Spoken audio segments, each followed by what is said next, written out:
Welcome to the SIWIKE Podcast, the only podcast that shares the stuff you didn't know you needed to know about jobs, careers, and life. The SIWIKE Podcast, the stuff I wish I knew earlier. Hi, everyone, and welcome to the SIWIKE Stuff I Wish I Knew Earlier podcast. So we're here again with one of our guest hosts, Angela Chung, who comes from us from SpeakFluent as an SLP, speech language pathologist. But today's topic, we thought we'd go into something a little bit more intimate and talk about self-esteem and confidence. So in a previous episode, you will know that Angela started off with a little bit of a low self-esteem and myself included, where I don't think I had the high self-esteem, but we'll probably go into a little bit of our stories and then maybe some of the key milestones, hopefully not opening old wounds, but then hopefully the good news is that we'll probably mend those wounds and try to give us some tips and tricks on how to recover from that later on. So yeah, Angela, if you want to talk to us a little bit about your experiences growing up, maybe with, I guess, the first or any kind of low self-esteem moment or low confidence moment that you can remember, and maybe we'll chat about that. Yeah, for sure. Well, the one memory that really stood out to me when I think about low self-esteem is when I was really young, like 13 or whatever. I used to be delivering newspapers, Okay. in my free time. And for some reason, there was this one day before I went out, I just like broke down crying, just really frustrated with myself, thinking like I can't do anything. I don't know why I had this thought, but it was that bad for me. Thinking that I would never be good enough to do something. I don't know whether I was thinking about my career or like my academics. But I was young, right? Like Okay. I think now when I look back at that moment, I think I I probably should have told myself, it's okay to not know what you want to do, right? I was Okay. 13, and I think for most people, even when they're in university, it's okay to not know what you want to do. If Sure. you think about the most interesting jobs right now, it's kind of like in those new areas, not the typical like doctor, lawyer, right? And I think these kind of new jobs where it's unexpected, where you kind of find it later on in life are the most interesting, in my opinion, just from what I've heard from other people. Sure. So that was kind of my first low self-esteem. Well, maybe not my first, but one that I remember very clearly. And yeah, it was pretty bad for me. And if I could unpack some of the context around that. So 13 is it's still young. I mean, you're not even Very young, yeah. in the time where you're trying to pick university. Well, maybe you are, and maybe that could be starting to compound where you are in the stage where you're creeping closer to university. You are now, I guess you're working because you're delivering newspapers, right? And then like you probably started thinking about like, is this what I'm gonna do the rest of my life, or like Yeah, what are some of the thoughts that kind of came in? Because I'm trying to contextualize of like yeah, for sure. how that comes into to play, right? Did you have a lot of these self doubts but before and stuff like that, and just to kind of normalize it with some of our audience folks to say like, yeah, I've been there, done that, and those are similar to me. Well, growing up in like well, this was when I was 13. So my family had been in Canada for I think 8 years. So they still had a lot of traditional values. And one thing about growing up in a Chinese family with more traditional Chinese parents is they put a lot of pressure on their Okay. kids. So they have an idea already about what they want their children to do, and they have high expectations. So I kind of already had that pressure from my mom and my dad to think about my career. And that's a lot of pressure to have on a kid, I think. So I just, I think, felt a lot of pressure from my parents. And I just before I went out to deliver newspapers, I guess I was thinking about like, okay, they want me to be a doctor or they want me to be a lawyer, but am Right. I even, is that what I want to do right now? Am I good enough to do that right now? And of course, as a 13-year-old, like I can't. So a lot of my self-esteem issues, I feel like, came from the pressures from my parents who I think may have had unreasonable expectations for such a young kid. And I think as anyone growing up, you have to recognize like what that external pressure is and if it's reasonable. Because just because other people say it, it doesn't mean that it's a completely valid expectation to have, right? Right. That you know what you want to do and that like you want to be a lawyer, like you just have to recognize those external pressures. Yeah. Yeah. I think my moment was, well, maybe not the same, but somewhat similar. Where I moved to Canada when I was a bit younger, so but I'm still from an immigrant family, and I have a weird name. It's Lukey, right? It's not Luke, it's not Lucas, it's whatever. It's Lukey. And the funny thing is that a lot of times I will meet with clients, and they will have kids named Luke, and they say, "Oh, we call him Lukey as well as like a nickname." So my name is almost like a nickname, and I was always self-conscious of that. I was, it took away a little bit of my confidence as a result, because I wanted to be a normal name, like a Michael, a Kevin, an Andrew, like one of those things where it's a very westernized name. Yeah. But yeah, so I was always conscious of that. And growing up, I was a scrawny kid too, right? I was like kind of fairly stick thin, and I was quite athletic. I could run pretty quickly, and I could do pretty much every sport. But I was skinny, and when you're kind of like in your high school, even university, and you're kind of the stick thing when thin kid where they could kind of blow and you fly away, right? That's not a great thing, and it's not like the physique that the girls are necessarily going for too, right? Yeah. The other like physical part is like I have a pretty big forehead, right? So I was always conscious about like having it, and which makes my hairstyles kind of weird and things like that, right? So those were some of the pressures, and then coupled with kind of what you said about the pressures of doing well, right? Some of it is explicitly said, most of it is not, and but for some reason it still gets in your head that you have to be successful, you have to work hard, you got to get good grades and stuff like that. And Yeah. I don't think my parents necessarily like forced that on me, but it was a matter of that's how I interpret it, and there's a lot of pressure to be smart. And I, fortunately or unfortunately, I was also identified smart. So I was a gifted kid, right? So I had that other pressure where, oh, like the test said that he's good, right? Yeah. And it got me into the aspect of if you know what a growth mindset and a fixed mindset is. So I was definitely in a fixed mindset where I thought I was smart, which means I didn't have to do anything. Yeah. Everything would come naturally, and I Yeah. would get it right. So if I didn't get it right, then I must be dumb and I can't do it, right? Yeah. Versus now, it's so much like, well, of course you can't do it. You've never done it before. You've never practiced. You get Yeah. better when you practice, right? So that was kind of my upbringing. And then like I was also shy as a kid, right?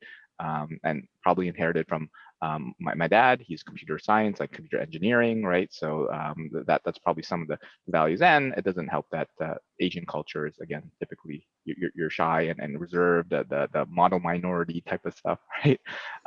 So that was kind of my background in there. And so for you, did you have a moment where you realized, well, like I can do this? So you were in that kind of the doldrums of like, oh, like I have all this pressure, I have to be successful, I have all these things, and there must have been a point where you kind of overcame that. Could you Mhm. recall maybe a time when that happened, and maybe not the most impressive time, but maybe like just a time when you did that? Yeah.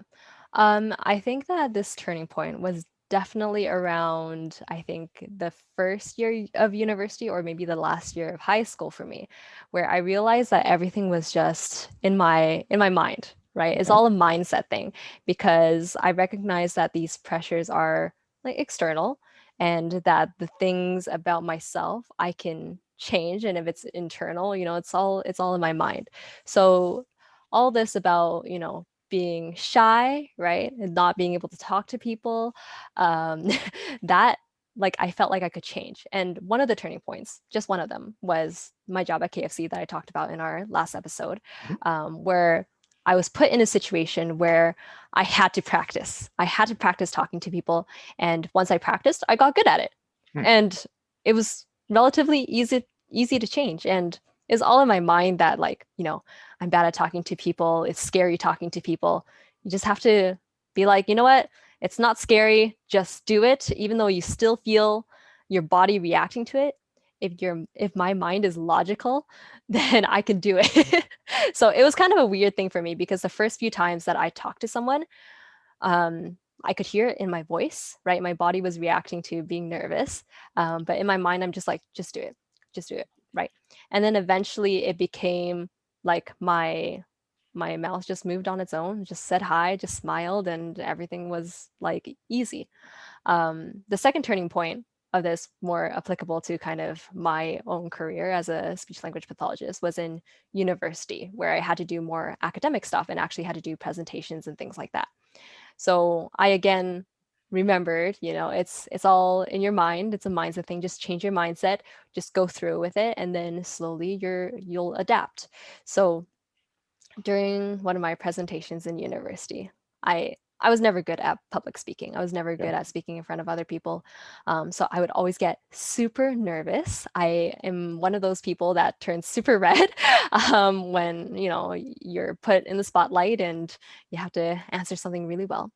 So I gave this presentation, and in the past, when I got nervous, I would kind of stumble over my words, Mm. right? And I would forget what I was saying. But this time, I was just like, okay, whatever bodily reactions you feel, that heart beating faster, the body turning hot and red, that's just your body reacting to it. But your mind is in control. So this is kind of like the turning point for me, saying, you know what, your mind is in control. It's not your body. It's not like other people's expectations being in control. You're in control of yourself. So I think that presentation that I did, I was very in control of what I was saying because I was so focused on what I was saying and my own knowledge of the subject that I was confident in what I was presenting, even though, I probably still turned red. But because I was more in my own head, more logical, and I knew I was confident about what I was saying, I could present more confidently than before, if That's that makes amazing. sense. Yeah. Yeah, for sure. And what I took from that is there's a quote that I like. It's for there is nothing good or bad, but thinking makes it so. Right. So it's from Shakespeare's Hamlet. And as you mentioned, a lot of it's in your head. Right. So most people think it's awkward, but oftentimes it's not. And actually, I do an exercise when I do kind of public speaking and things like that, where if folks can cross their arms, right, they have a natural way they do it. Right. But then if you put like the other arm on top and the other one there, it feels like super weird when you do that. But to the other person, that I don't know, you just cross your arms, it looks the same, right? So Yeah. I'll do that, and Yeah. can they tell it's different or not? So it is in your head, and then people realize, man, like really, it's just been in my head this whole time. Um, and my experience is, I guess, a little bit similar, where like a lot of being introverted, not wanting to get up and speak, right? So I think for me, the first few times were when I was working. So I was working as manager and consultant at one of the big four consulting firms, and like I started as a coder, as a developer, so I didn't really have to do much. And then they asked, "Hey, Luki, can you present at this meeting?" I'm like, "What?" what do I have to do? So what I did is actually I practiced, right? It was almost as if I was giving a speech. Like it was a small, like 30-minute meeting where I just have to present an option, but I treated it like a TEDx talk, right? Where I practiced like how I'd speak, my mannerism and stuff like that. And I think one of the things that might be helpful for folks is that when you're confident, right, and in doing stuff, part of it is knowing that you're competent, right? You know the Yes. Yeah. material and you understand it, and with competence comes confidence as well. And then you feel better. Now, it was probably the same thing where I afterwards I got flushed, or during I got flushed and all that sort of stuff, but it went well because I had practiced, I had rehearsed, and I knew my stuff, right? So it made it so much easier in that point. For that first moment, or in the, well, in KFC or whatever, can you recall? Was that like a conscious effort that you went through in there, saying no, I have to do it, or is it like Oh, was yeah. there any tricks, any reflection that you had, or is it just like I got to plow through this? Is there anything that helped you along that? Well, my manager helped for sure. Okay. But it was definitely conscious, right? Before, I don't think I really had that many experiences speaking with people. So, so I didn't know how to do the small talk. I didn't know how to do the just smile and make other people happy, right? Mm. When you smile, you put other people at ease. But I didn't know how to smile. So when I first started, I didn't smile. like right now, you look at me and I'm usually pretty smiley, right? Sure. But my manager was the one that was like, Angela, smile, just smile. And then I got used to smiling and it became natural for me to do so. I think during that process, I learned that if you smile, it puts people at ease. They'll usually smile back, right? So I kind of learned that, my behaviors can affect other people, and I now have a skill. This is a skill to make people comfortable, to build rapport with people. And this is something that I use in my work now, right? Building rapport with people, making them comfortable, making them open up about kind of their feelings about their speech to help motivate them to make change. So Yeah, that's amazing. I think the power of a smile can be incredible. And one of the things where I work with people to help with networking is to first start off by looking at someone and getting them to smile back, right? Because the natural reaction when you smile at someone is for them to smile back. And it's one of those things where like you don't have to say anything, you don't have to do anything. They smile back and you're done, right? And yeah. then turn that smile into like a hi, and then turn that hi to a how are you, or I think for you it's hello there. Oh yeah. Is one of those things, and then maybe engage in conversation. And oftentimes it's a slow build. And for those that like books, there's a book called Atomic Habits by James Clear, and what he says is basically turning those small little things into basic compound interest for your own personal development, right? So it starts with a smile and then it moves forward, but when it compounds over a year, over a lifetime, then it has a exponential result. So don't be too kind of reserved on these small little things that can have a huge impact Yeah, there. So for sure. what are some other kind of tips and tricks or moments of kind of low self-esteem or low confidence that would be useful for folks to hear about so that they can kind of take in and apply to their own practices? Actually, the example that you gave earlier reminded me of something that I did to really force myself to recognize my current mindset and to try to change the mindset. Mm. So I used to be very self-conscious, which led to my low self-esteem, right? And I tried to realize I was all in my mind, that people don't really care that much about me, and that when people laugh, kind of a few meters away from me, they're not laughing at me, probably, right? Maybe, yeah. So one thing that I did to try to get out of that mindset of everything's about me, everyone's looking at me, is what do I do? So are people actually paying attention to the clothes that I wear, right, every Sure. day? Will they notice that I'm wearing the same shirt that I did last week? And then I kind of did this exercise. Do I remember what this person wore yesterday? Sure. Like, what did you wear last time we met? I don't remember, right? Because people don't actually care that much about what people wear. I think unless you're, in the a Fashion paparazzi, I don't know, industry. yeah, Yeah. whatever, right? Yeah. So this is an exercise that I did. Are people paying attention to this aspect about me? Do I pay attention to that aspect about other people? And Mm. this helped me get out of that mindset of people are always paying attention to me. People care a lot about how I present myself and what I do, what I wear, right? So that really helped me. Cool. And that reminds me of well, on social media. So I like to post regularly on LinkedIn, and I've been having some posts that's getting a lot of attention. And then folks, I often recommend, why aren't you posting, or why don't you share your thoughts? Because a lot of people have very insightful comments afterwards, and they're like, oh, I'm too self-conscious. I don't have good self-esteem. I have low confidence. But it reminds me of kind of the first time I posted, right? Because I wrote something up, and this was like years ago, but I couldn't even look at the post button as I pushed it. Right, I had to like look away and go and then it went in. And then I think I posted, and like I think there's like, I don't know, 20 views and like one like or something like that. So it goes back to the point of like, well, nobody really cares and nobody really is paying attention. So all the thoughts of like, well, people are gonna like complain about it, or they're going to point out all the flaws in the logic or whatever. It's like, well, very few people even watched it. Now it's not necessarily great, because the whole point of those social media posters is for it to go viral and everybody to see it and all that. So when it doesn't happen, it's not necessarily a good thing. But then you realize it's like, oh, most people don't really care. But then the thing is, you get whatever 20 views, 20 likes, and then it goes to 30 and then 40 and 50 and then it kind of grows. Right? You can't start and expect the first one to be viral, Yeah. right? Because if not, then well, everybody would know the formula and everybody's post would be viral, and that wouldn't work either, right? So Yeah. I think it translates for those that are looking to get out there, because I know a lot of folks are, especially in this COVID remote environment, they're using social media as an outlet to connect.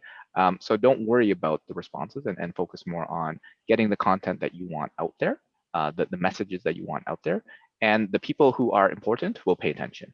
And everybody else, it doesn't really matter. And actually, one thing that I found afterwards that helped for those who are struggling with like confidence in terms of posting is if you have a remark that is not appropriate or not supportive of what you say, just saying, oh, this post wasn't for you, this post was for someone else, right?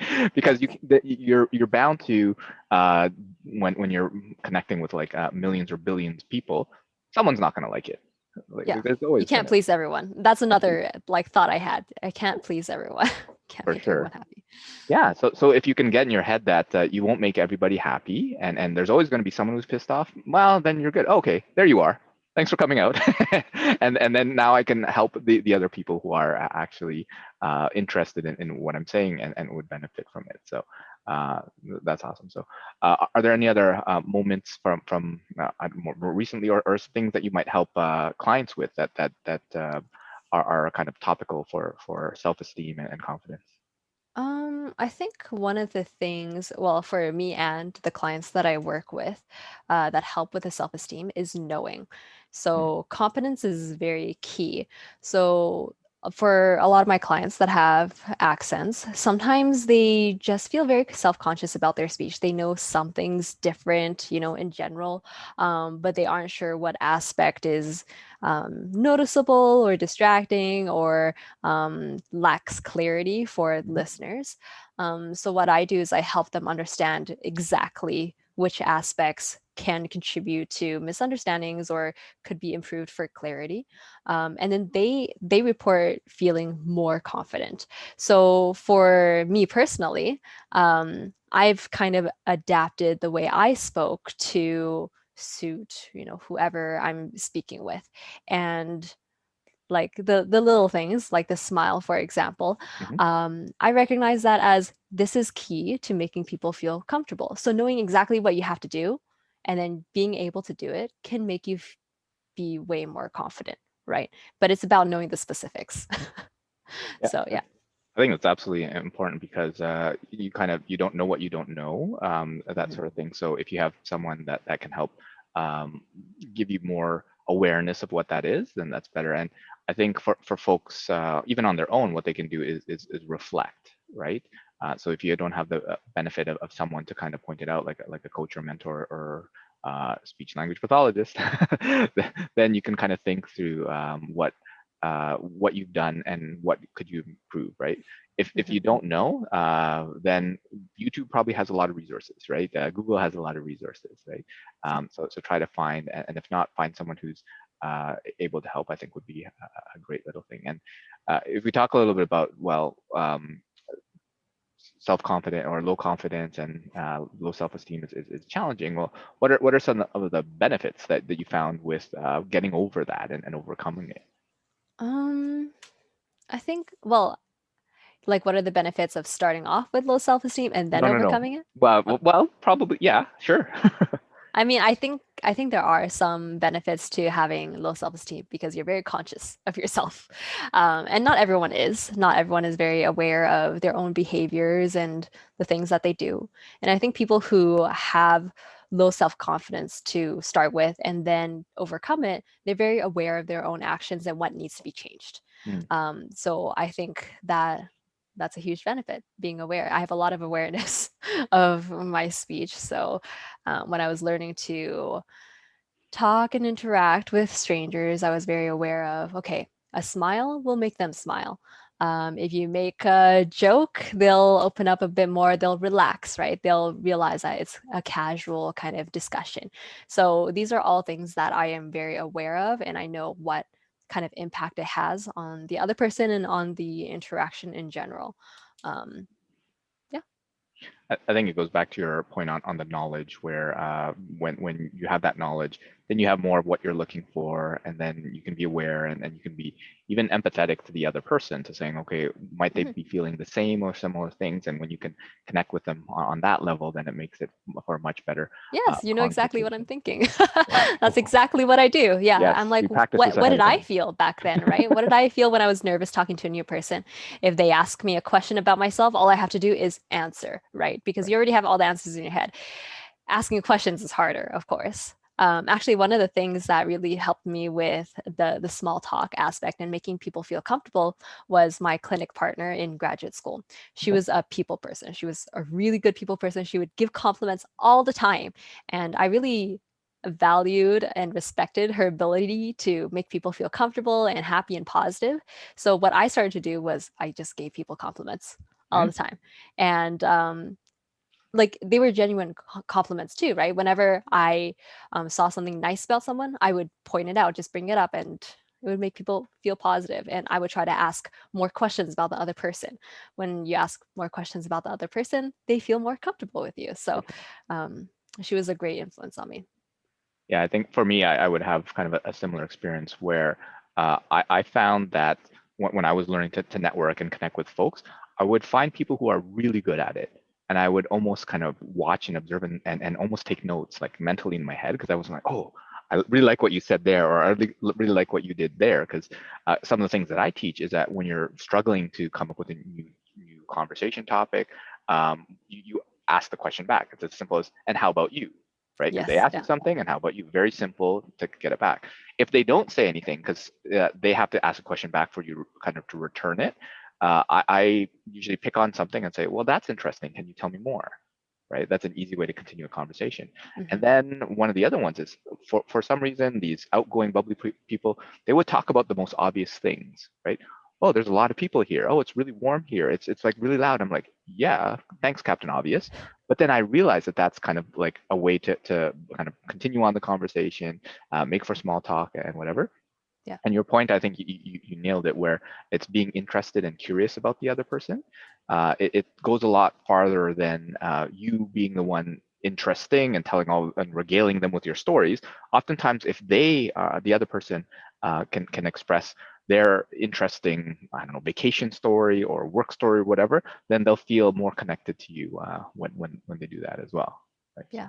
Yeah, I realized I didn't have to be the interesting person because I back then I didn't think I was an interesting person, and then I realized I don't have to be. I can just ask the other person and we can bond over our shared experience. for So, sure. yeah. What I encourage folks to think about is everyone has what I call their button topic, right? That one topic that if you push that button, then they'll go la la la la. And Yeah. even the most shy person that you know of, they have that thing Yes. that well, their button's really tiny. You really have to focus really hard on finding it. But there's this thing where you can go on and on and on and on. So Yeah. part of the conversation to be more confident in connecting with people might be to find that button, right? And Yeah. it takes a bit of skill to do that. But yeah, so that was some of the things. So conscious about kind of physical appearance, conscious about like connecting with each others and other people, thinking that you're not good enough. I think for me, one of the other interesting things that as I reflected on was alcohol and being self-conscious, low self-esteem, and not being able to drink, right? So I'm the Oh, type where I get the Asian flush, right? I get really yes. tired when I drink. So when you're out in public, I don't want to drink, right? Now I was in management consulting, and a lot of the work events, going out and with clients and stuff like that, involved some alcohol. So I was always paranoid about not being able to do that, hmm right? And then I eventually was able to use that to my advantage, because everybody wanted me on a project because they would have an automatic designated driver so that everybody could enjoy themselves, and they knew that just give the keys to Luki, and he's all good, right? um, so that's just something that I was conscious of, and was able to come up with something that helped me along the way. So I don't know Yeah. if you had a similar experience or a different one, but Very, very similar, actually. I also get that Asian glow. Mhm. My family is very not tolerant of alcohol, just like physically, not like not Sure. tolerant, but physically. My sister had her first sip of wine at like 25 years old or something like that. Wow. Um, And my dad has very low tolerance of alcohol, let's just say. So I don't drink very much. Like I'll have a few sips now and then, but usually when people go out to drink, I don't get the good feeling I think that other people get. I usually just feel nauseous, even Yeah. from a few sips, and I just can't drink very much. So I used to be very self-conscious about that. I used to feel the pressure, that societal pressure, that external pressure, right, to drink. And during this process of high school and university of recognizing those external pressures, I realized I don't have to drink if I Yeah. don't want to, Yeah. right? And I kind of thought logically to myself, what are the pros and cons of drinking, right? People usually drink to have fun, but I didn't feel like I needed to drink to have fun. If other people are having a good time, I can have a good time too. Yeah. I save money, don't have to spend money on alcohol. If I drink, I actually feel worse because I feel nauseous. So I kind Right. of justified it in my mind and became more confident in my decision to not get a drink when everyone else is getting a drink. And I think that's perfectly okay. Yeah, I think that's a good revelation, and I encourage folks to consider that because in North America, or I guess a lot of the world in general, there's a lot of kind of the alcohol culture where Yeah. to go out, you have a drink to kind of loosen up and have more fun and all that sort of stuff. But I tell um, my kids that when they go to like an event or party and they say this is boring, right? And I said, well, no, this is not boring. You're making it boring, Yeah. Yeah. right? So bring the fun and do something to make it more interesting, right? So do you need alcohol for that? I don't think so, right? Now, if you enjoy it and it tastes good to you and gives you that nice feeling and stuff, more power to you. But if it doesn't, then let's think about what else could you do to make the evening enjoyable. So I think that's a lot of interesting topics and interesting discussions on kind of self-esteem and confidence. Are there any other kind of tips and tricks that you'd want to share for folks, or ones that you learned as Angela in her younger years, or something that might be useful for some of our audience to know about?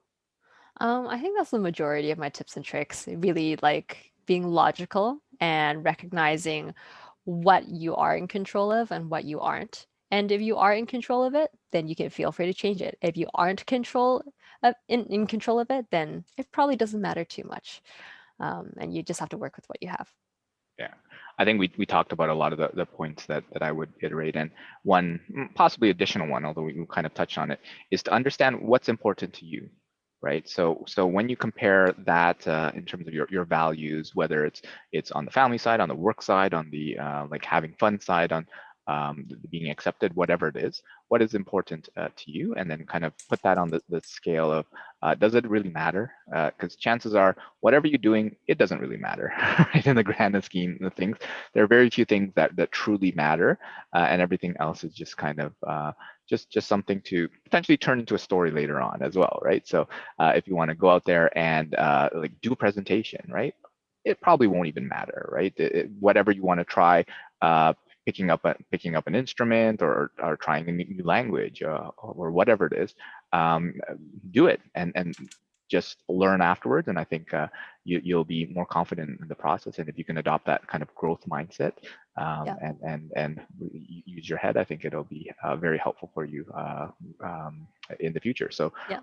thanks so much Try for anything one step at a time, right? absolutely, yeah. So thanks so much for joining us for the conversation. And yeah, is there any parting words that you want to have for the audience? I feel like there's pressure to have parting words, but I guess that would be my parting word.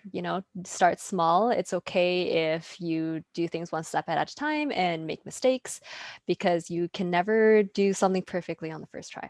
So don't try to. Perfect. And yeah, thanks for joining us, and hopefully we'll have you back for a future episode. It was a pleasure. Thanks, Thanks, Lucky. Angela. Thanks for joining us on the SIWIKE Stuff I Wish I Knew Earlier, the podcast. If you like the podcast, please subscribe on iTunes, Stitcher, or wherever you found this podcast. And if you can give us a review, that would be very appreciated. Feel free to contact me on LinkedIn at Lukidanu, LUKIDANU, and the same on most social media platforms. And I look forward to hearing from you. Thanks. Bye.